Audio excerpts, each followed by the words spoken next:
Barang yang dapat diekspor di Berbeda dan Jepang antara lain telah dihasilkan oleh pendalangan yang kehidupan sosial, yang memang tidak jauh berbeda dengan kehidupan sosial pada masa sebelumnya.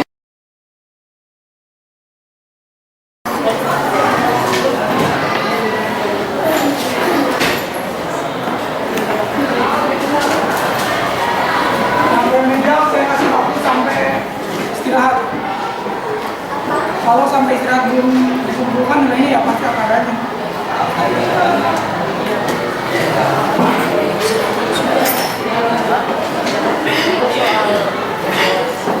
Tidak.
Ada berapa pasir?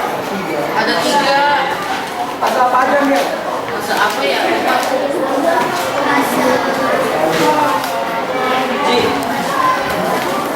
Masa geografis, nasional, material mahal. Saya. Oke. Sekarang apa tadi ada ini? Lihat nggak? Oh, jangan bengong. Kelihatan nggak? Iya, kelihatan. Yang mana yang ngapain? Kalau Hah? Mau ngapain bang?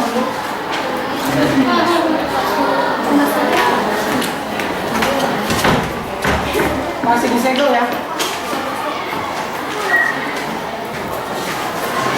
Oke, itu yang akan kita pelajari hari ini adalah penelitian sejarah. Pembahasannya adalah penelitian sejarah. Sumbernya ada 2 yang kita bahas hari ini adalah langkah-langkah penelitian dalam ada 3.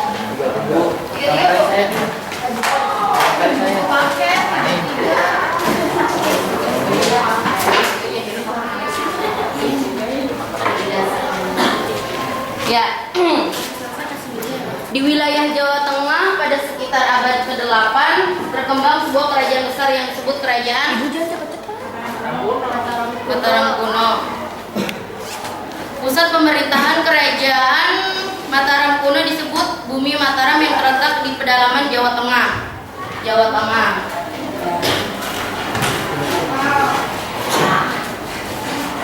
Daerah tersebut memiliki banyak pegunungan dan sungai seperti Sungai Bogowonto, Sungai Progo, dan Bengawan Solo. Pusat pemerintahan Kerajaan Mataram Kuno juga sempat berpindah ke Jawa Timur.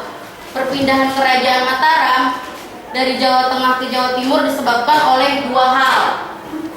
Selama abad ke-7 sampai ke-9 terjadi serangan-serangan dari Sriwijaya ke kerajaan Mataram kuno. Besarnya pengaruh kerajaan Sriwijaya itu menyebabkan kerajaan Mataram kuno semakin terdesak ke wilayah timur.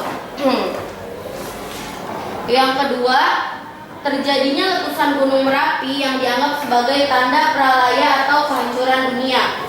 Kemudian, letak kerajaan di Jawa Tengah dianggap tidak layak lagi untuk ditempati.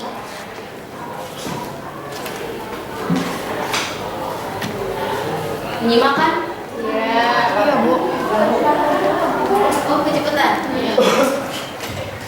Dinasti Sanjaya, prasasti Canggal yang ditemukan di halaman Candi Gunung Wukir memberikan gambaran yang cukup jelas tentang kehidupan politik kerajaan Mataram kuno.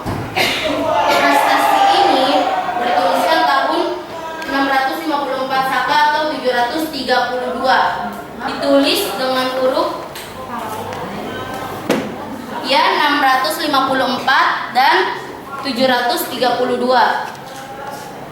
Ditulis dengan huruf Pallawa yang menggunakan bahasa Sanskerta. Kerajaan Mataram kuno didirikan oleh Raja Sana. Raja Sana kemudian digantikan oleh keponakan.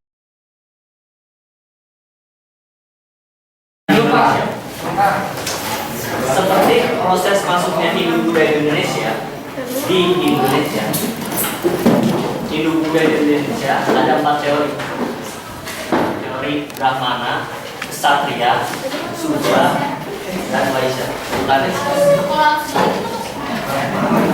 harus balik. Yang pokok itu yang aturan ada 4. Harus balik itu ditemukan ada Brahmana. Tadi yang ketiga 3 Vaishya. Ksatria. Terakhir Sudra. Nah, Islam juga ada teorinya. Ada 3 teori. Yang pertama, teori Ujara.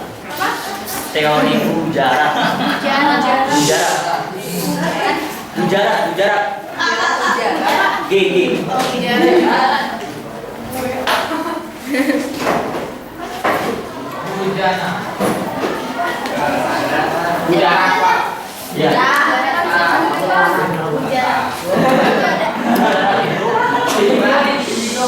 Gujarat itu adalah nama kota di India.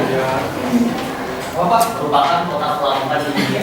Gujarat nama kota.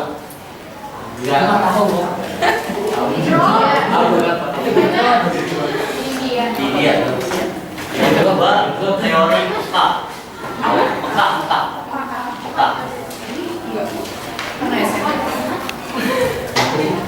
Yang ketiga teori Persia. Persia. Ada yang tahu Persia?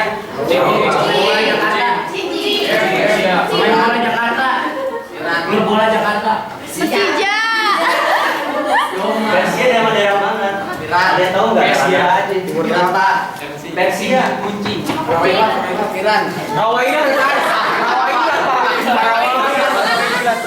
Turki. Ya, Persia itu adalah nama kerajaan. Seorang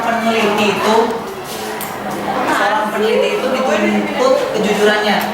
Kalau kalian sebagai peneliti tidak jujur atau kalian mengcopy paste suatu penelitian karya orang lain dan diakui sebagai karyanya sendiri, itu disebut apa? Copy paste? Plagiat. Kalau dalam dunia akademis, plagiat itu apa ya, buruk banget lah.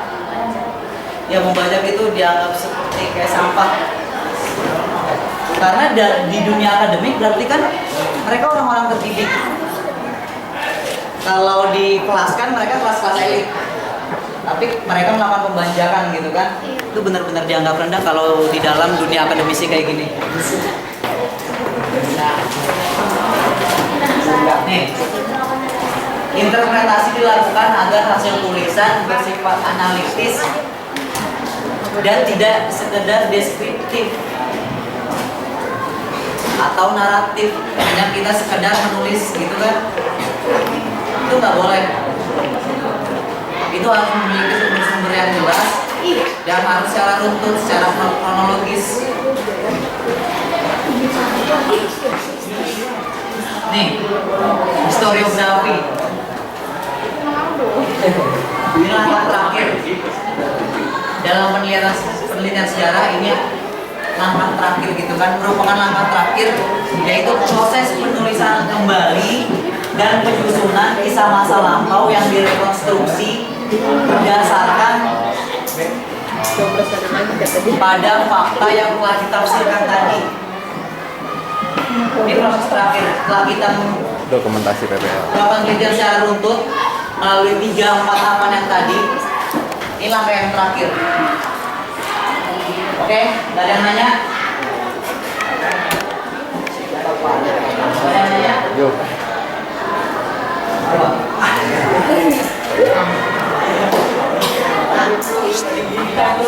Kalau misalkan kalau kita itu rata-rata pakai bahasa apa, Pak? Apa? Rata-rata kan kalau kitab itu pakai bahasa apa? Kitab. Iya. Ya tergantung kitabnya. Pakai bahasa Jawa, pakai bahasa Ada kitab yang menggunakan bahasa Jawa seperti yang kemarin sudah saya bilang kan. Ada yang memakai tulisan Sanskerta, tulisan Palawa, bahasa Sanskerta. Ada yang Melayu kuno, ada yang Jawa, sampai ada kitab yang